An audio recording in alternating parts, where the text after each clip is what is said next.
नमस्कार. इथं मी 1 कप हा बारीक रवा घेतलेला आहे. बारीकच रवा घेण्याचा प्रयत्न करा. नसेल तर रोजचा शिऱ्याचा रवा वापरला तरी चालेल. तर तो मी मिक्सरमधनं मस्त असा बारीक करून घेतला. हे बघा.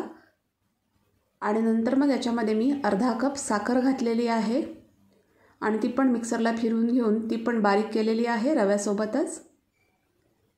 तर मस्त अशी साखर बघा इथं बारीक झालेली आहे. त्याच्यामध्ये मी अर्धा कप हे दही घातलेलं आहे आणि नंतर मग याच्यामध्ये मी पाव कप हे तेल घातलेलं आहे. फक्त कुठलं स्ट्रॉंग वासाचं तेल म्हणजे शेंगदाण्याचं तेल किंवा राईचं तेल वापरू नका. नॉर्मल कुकिंगचं तेल वापरा. आणि नंतर मग याच्यामध्ये मी अर्धा कप दूध घातलेलं आहे आणि मग मी हे मिक्सरला छान अगदी फिरवून घेतलेलं आहे. आपण भांड्यांचा पसारा न करता मस्त अशी ही गाजरापासून रेसिपी करतोय. मग मिक्सरला छान अगदी हे फिरवून झालेलं आहे. आणि नंतर मग आपण याच्यावर झाकण ठेवून हे 10 मिनिटासाठी रेस्ट करायला ठेवून देणार आहोत. तर इथं मी एक गाजर घेतलेला आहे आणि ते स्वच्छ धुवून त्याची वरची सालं काढून त्याचे असे तुकडे करून कुकरला मस्त अगदी उकडून घेतलेला आहे. 2 ते 3 शिट्ट्यामध्ये अगदी गाजर मस्त उकडतं. हे बघा, हे अशा प्रकारचं मी गाजर मोठं वापरलेलं आहे, साधारणतः 150 ग्रॅमचं. तर फोर्कच्या साहाय्याने तुम्ही त्याची बारीक पेस्ट करू शकता किंवा मी अशी मिक्सरमध्ये याची एकदम फाईन पेस्ट करून घेतलेली आहे. तर ती पेस्ट मी आता इथं ॲड केलेली आहे.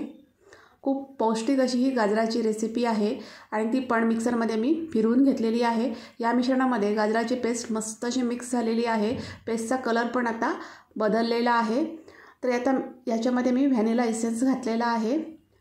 एक 5 ते 6 थेंब व्हॅनिला इसेन्स घालायचा म्हणजे वास खूप छान येतो. आणि नंतर मग याच्यामध्ये मी बेकिंग पावडर घातलेली आहे 1 टीस्पून. ही बघा. तर कुठली जुनी बेकिंग पावडर वापरू नका. तर फ्रेश असेल तर तशीच वापरा म्हणजे रिझल्ट खूप चांगले येतात. तर नंतर मग याच्यामध्ये बेकिंग सोडा घातलेला आहे. तर पाव चमच्याच्या निम्मे मी इथं बेकिंग सोडा घातलेला आहे. बेकिंग सोड्याचं प्रमाण थोडं कमी ठेवा, नाहीतर त्याचा एक खाताना वेगळाच वास येतो. तर बेकिंग सोडा, बेकिंग पावडर हे दोन्ही चांगले फ्रेश असे वापरा म्हणजे रिझल्ट खूप चांगले येतात. तर अर्धा पाव चमचा मी इथं बेकिंग सोडा घातलेला आहे आणि छान अगदी हे मिक्सरला फिरवून घेतलेलं आहे. हे बघा, इतपत आपले जाडसर याची पेस्ट व्हायला पाहिजे. समजा तुमचं दही जास्त पातळ असेल तर दुधाचं प्रमाण तुम्हाला इथं कमी ठेवावं लागेल. पण खूप जास्त पातळ किंवा खूप जास्त घट्ट अशी पेस्ट नको आहे. तर परफेक्ट अशी पेस्ट झालेली आहे. आता इथं मी 4 वाट्या घेतलेल्या आहेत आणि त्यांना असं तेल लावून घेतलेलं आहे आतून. तर सगळ्या वाट्यांना मी अशा प्रकारे तेल लावून घेतलेलं आहे.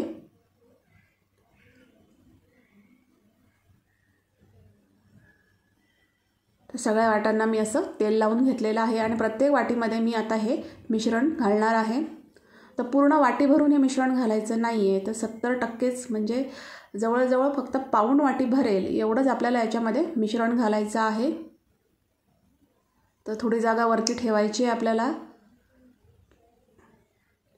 तर ही बघा, मी पाऊण वाटी हे मिश्रण भरून घेतलेलं आहे.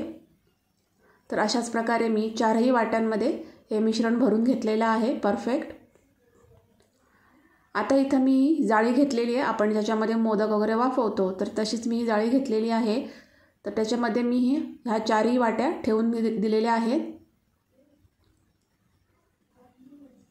हे बघा,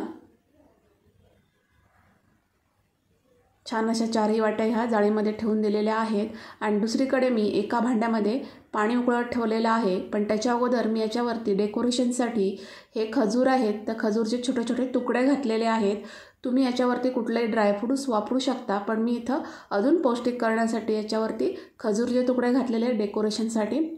तर पाणी एका भांड्यामध्ये मी उकळत ठेवलेलं आहे. त्याच्यावरती मी ही जाळी ठेवलेली आहे. पाणी अगोदर उकळून ठेवायचं आणि नंतरच मग ही जाळी त्याच्यावर ठेवून झाकण ठेवून मंद गॅस फ्लेमवर मी हे 15 मिनटं वाफवून घेतलेलं आहे. एक 15 मिनटं झालेली आहेत, बघू शकता.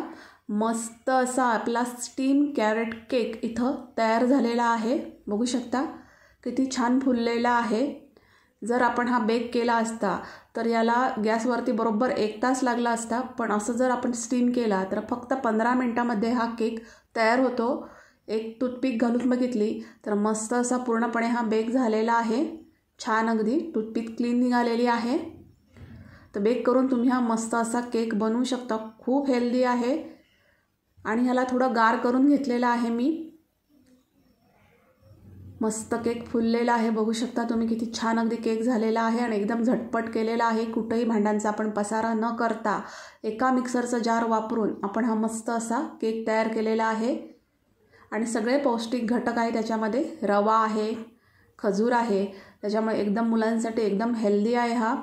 तर सुरीच्या मागच्या बाजूने मी याच्या कडा ज्या आहेत त्या सेल केलेल्या आहेत. सुरीची धारीची बाजू वापरू नका, मागच्या बाजूने सेल करून घ्या आणि याला डिमोल्ड करून घ्या. म्हणजे याला वाटीमधनं मी बाहेर काढलेला आहे. अगदी सहज निघतो, कारण याला आपण अगोदर तेल वगैरे लावलेलं असतं वाटीला. आणि तुम्ही बघू शकता किती छान आणि मस्त असा केक तयार झालेला आहे. परफेक्ट, एकदम मस्त, एकदम सॉफ्ट तयार होतो. करायला तर एकदम सोपा आहे, पौष्टिक आहे. तर मुलांसाठी तुम्ही हा नक्की करू शकता आणि झटपट होणारी रेसिपी आहे. घरात उपलब्ध असलेल्या साहित्यामध्ये होणारी ही रेसिपी आहे. बघू शकता किती छान अगदी हा केक झालेला आहे. परफेक्ट, एकदम सॉफ्ट होतो आणि चवीला तर खूप छान लागतो. एकदम मस्त असं झालेला आहे केक. बघू शकता त्याचं टेक्स्चर किती छान आहे. आणि मी तुम्हाला आता हा ओपन करून दाखवते. तर किती छान फुललेला आहे, तुम्ही बघू शकता. एकदम मस्त बेक झालेला, बेक नाही वाफवलेला आहे. खूप छान अगदी मस्त आतून पूर्ण वाफलेला आहे. मस्त त्याला जाळी पडलेली आहे. सुपर सॉफ्ट असा हा केक तयार झालेला आहे. तर करायला एकदम सोपा आहे. तर तुम्ही नक्की ही रेसिपी ट्राय करा. बघा किती छान अगदी केक झालेले आहेत, ते दिसायला किती सुंदर आहेत आणि मस्तच एकदम छान अशी रेसिपी आहे. नक्की ट्राय करा. तुमच्या मुलांना तर आवडेलच, पण तुमच्या घरातल्या बाकीही मंडळींना हा केक नक्की आवडेल. तर बघू शकता किती छान अशी ही रेसिपी झालेली आहे. तर गाजरापासून केलेली मी ही हेल्दी रेसिपी तुम्हाला कशी वाटली ती कमेंट्समध्ये मला नक्की सांगा. जर हा व्हिडिओ आवडला असेल तर त्याला लाईक करा, शेअर करा, माझ्या चॅनलला सबस्क्राईब करा. धन्यवाद.